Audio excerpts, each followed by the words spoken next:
চন্দ্রনাথ কবিরাজ ও শিশির সেন তরুণ ডাক্তার। রামপুরের বাজারে পূর্ববঙ্গ থেকে আগত ডাক্তার আর কবিরাজে একদম ছেয়ে গেছে। তবে দেশটা রোগবালাইতে একদম কম নয়, তাই সবাই দুমুঠো ভাত খেয়ে বেঁচে আছে। সন্ধ্যার দিকে রুগী কম থাকায় চন্দ্রনাথ ও শিশির সেন প্রায় হরির চায়ের দোকানে আড্ডা দিতে আসে। কাজকর্ম না থাকলে যা হয়, দুজন বসলেই তর্ক আর দ্বন্দ্ব। তর্কের বিষয়বস্তু প্রায়ই থাকে মানুষের মৃত্যুর পর কি হয় তাই নিয়ে। সেদিন সন্ধ্যা থেকেই আকাশটা ভারী হয়ে রয়েছে।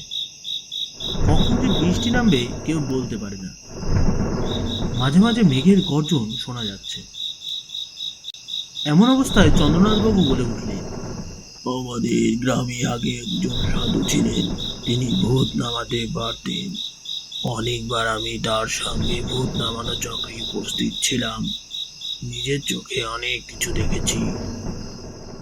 হঠাৎ শিশির সেন বলে উঠলেন, রাবিশ কথাবার্তা। চন্দ্রনাথবাবু প্রতিবাদের সুরে বলে উঠলেন, তোমার বলবার কোনো অধিকার নেই এখানে। তুমি নিতান্তই ছেলে মানুষ, দু পাতা সায়েন্স পড়ে ভাবছো খুব সায়েন্স শিখে গেছো। আসলে সায়েন্সের কিছুই জানো না তুমি। কথাগুলো বলতে বলতে পশ্চিম দিক অন্ধকার করে একটা কালো মেঘ উঠে আসলো এবং বৃষ্টি শুরু হয়ে গেল। শিশির বলে উঠল, আচ্ছা, আমি নয় আপনার ওই ভূতের সায়েন্স বুঝি না, তবে আপনি কি নিজের চোখে তা দেখেছেন? চন্দ্রনাথবাবু বলে উঠলেন, মানুষের জীবন ও মৃত্যু অদ্ভুত রহস্যময়। আচ্ছা, তুমি যখন শুনতেই চাইছো এতদিন পর, তাহলে একটা কথা বলি। কবিরাজি করতে গিয়ে এই সত্যটা টের পেয়েছি। শিশির বলে উঠল, তবে কিভাবে? চন্দ্রনাথবাবু গম্ভীর গলায় বলে উঠলেন, না, এইসব নিয়ে ঠাট্টা নয়। না না, রাগ করবেন না, আমি ঠাট্টা করছি না। কি করে সত্যটা টের পেলেন একটু বলুন না। এই বৃষ্টির সন্ধ্যায় বেশ জমে উঠবে। চন্দ্রনাথ কবিরাজের মনটা একটু নরম হলো। তারপর তিনি বলতে লাগলেন, আমি নিজের চোখে যা দেখেছি তাও বিশ্বাস করি কি করি। ঘটনাটি গোড়া থেকে বলি। আমার বাবার নাম ছিল ত্রিপুরাচরণ শাস্ত্রী, সেকালের বড় নাম ডাকওয়ালা কবিরাজ। বাবা বড় কবিরাজ ছিলেন, তার পসার পেলাম আমি। বাবা তখনও বেঁচে আছেন, তবে কাজকর্ম করেন না। পক্ষাঘাতের রোগে একদিকের অঙ্গ অচল হয়ে গিয়ে শয্যাগত ছিলেন। নাম করা সেকালে কবিরাজের ছেলে হিসেবে বড় বড় বাধাঘর ছিল আমার, যারা অসুখ বিসুখে আমাকে ছাড়া আর কাউকে দিয়ে চিকিৎসা করাতো না।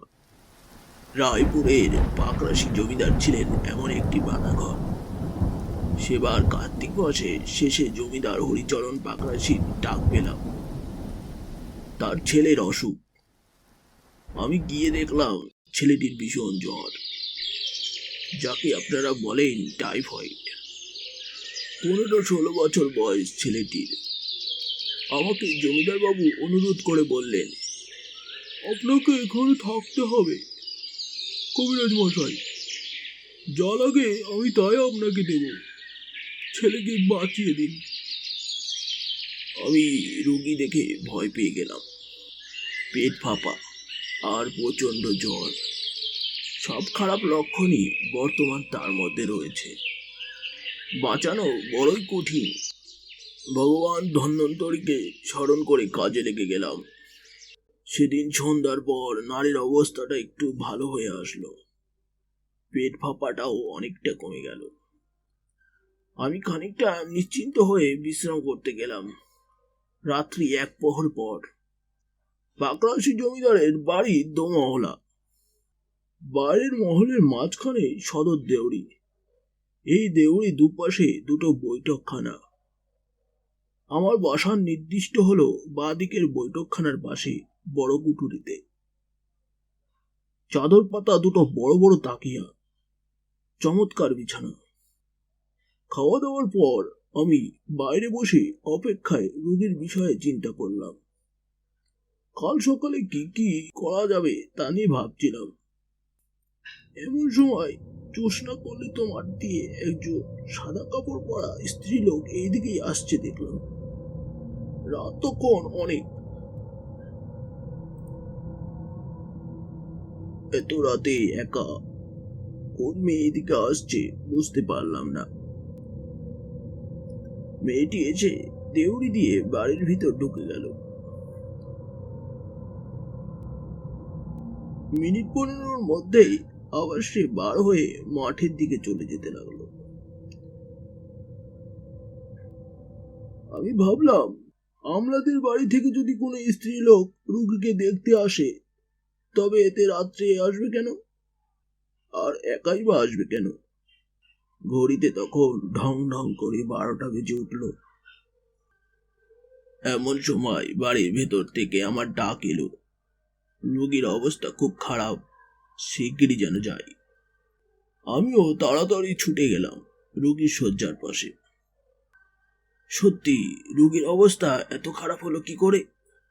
1.5 ঘন্টা আগেও তো রোগী দেখে গিয়েছি, বেশ আরামে ঘুমোচ্ছিল। এখন তার জ্বর বড্ড নেমে গিয়েছে, অথচ নারীর অবস্থা খারাপ, বেজায় ঘামতে শুরু করেছে রোগী। মস্ত বড় সংকটজনক অবস্থার মুখে এসে পড়ল। কেন এভাবে হঠাৎ এরকম হলো? তখনই কাজে লেগে যায়। আমিও তীব্র রাজকবিরাজের ছেলে, উপযুক্ত গুরুর শিষ্য। দমবার পাত্র নই আমি। 1-2 ঘন্টার মধ্যেই রুগী চাঙ্গা করে তুলি। শেষ রাতে ক্লান্ত দেহে বাইরের ঘরে বিশ্রাম করতে গেলাম। এক ঘুমে একেবারে বেলা 8টা। উঠে রুগী দেখে এলাম, বেশ অবস্থা ভালো, কোনো খারাপ উপসর্গ নেই। সারাদিন কাটলো। আমার সারাদিনের মধ্যে বিশেষ কোনো খাটুনি নেই। সেদিন রাতে বাইরের ঘরে শুয়ে আছি, এমন সময় দেখি দূরের মাঠের দিক থেকে যেন সেই স্ত্রী লোকটি এদিকেই আসছে। আজ সারাদিনের মধ্যে মেয়েটির কথা একবারও আমার মনে হয়নি। এখন আবার তাকে আসতে দেখে ভাবলাম, ইনি নিশ্চয়ই ওদের কোনো আত্মীয় হবেন, দূরে গ্রামে থাকেন, আর রাত্রি হলে হয়তো দেখতে আসেন ঘরের কাজকর্ম সেরে। কিন্তু একা আসেন কেন? হঠাৎ মনে পড়ে গেল, কাল এই মেয়েটি রোগীকে দেখতে চলে যাওয়ার পরই রোগীর অবস্থা খুব খারাপ হয়ে গিয়েছিল। মনটা যেন খারাপ হয়ে গেল। মেয়েটি দেউড়ি দিয়ে বাড়ির মধ্যে ঢুকলো, দেখে আমার বুকটার মধ্যে ঢিপ ঢিপ করতে লাগলো। কেন কি জানি কান খাড়া করে রইলাম বাড়ির দিকে। আরামে ঘুমোতে যাচ্ছিলাম, কিন্তু বিছানা ছেড়ে চেয়ারে বসলাম। ঘড়িতে ঠিক সেই সময় 12টা বেজে উঠল। দরজার কাছে একটা শব্দ হলো। মুখ তুলে দেখি সেই স্ত্রী লোকটি একেবারে আমার ঘরের মধ্যে এসে দাঁড়িয়েছে। ধবধবে সাদা শাড়ি পরা, মাথার থেকে শাড়িটা সরতেই দেখে তো আমি অবাক। বয়সটা প্রায় 40-এর মতো, কপালে লাল সিঁদুর, আর যেন গায়ে রক্ত নেই। এ তো মানুষ নয়।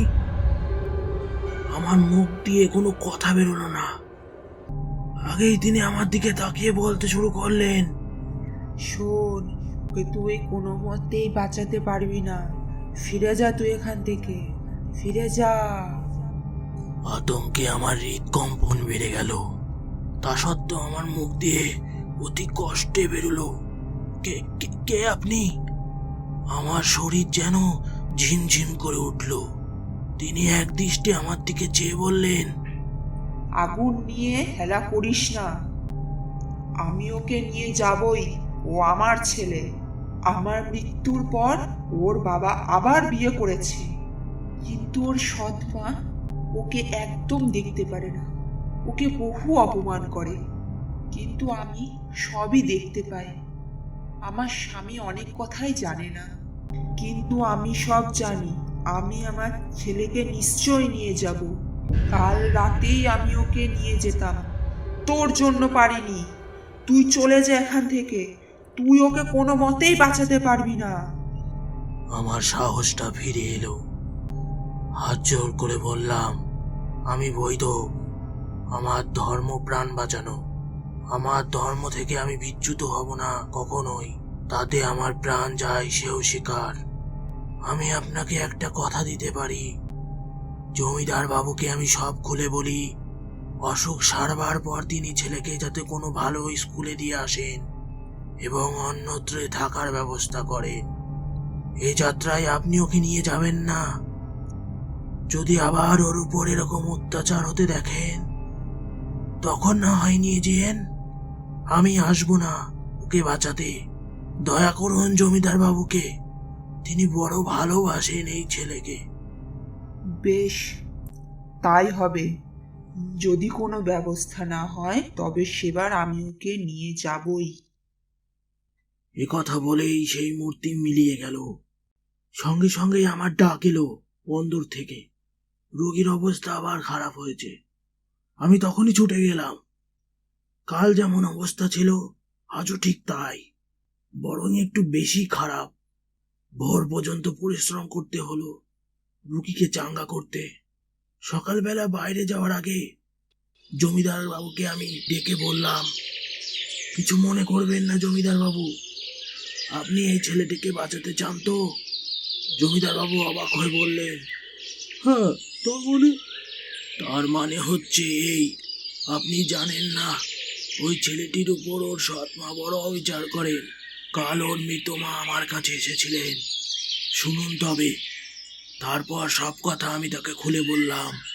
জমিদার বাবু প্রথমে আমার দিকে অবাক দৃষ্টিতে তাকিয়ে থাকলেও তারপর হঠাৎ সে কেঁদে ফেলল। পরে বললেন, আমি আমি কিছু জানি না। বেশ, এবারও বেঁচে উঠুক, ওর ব্যবস্থা আমি করব। আপনাকে আমি কথা দিলাম, ও সেরে উঠুক। ঠিক তো, এবার কিছু হলে আমি কেন, কেউ আর ওকে বাঁচাতে পারবে না, আমি কথা দিচ্ছি কবিরাজ মশাই। বেশ, নির্ভয়ে থাকুন, আপনার ছেলে সেরে গিয়েছে। পরের দিন জ্বর ছেড়ে গেল রোগীর। শিশির সেন এক মনে গল্প শুনছিলেন। হঠাৎই বলে উঠলেন, আচ্ছা, সেরে উঠল? আর কোনোদিন দেখেছিলেন তার মাকে? কোনোদিন না। সে ছেলে এখন কলকাতায় থাকে, কিসের ভালো ব্যবসা করে শুনেছি। জমিদার বাবুও মারা গিয়েছেন। আচ্ছা, তাহলে বৃষ্টিটা কমে এলো, চললুম তাহলে আজ। ঘরের আলো জ্বালাতে হবে আবার গিয়ে।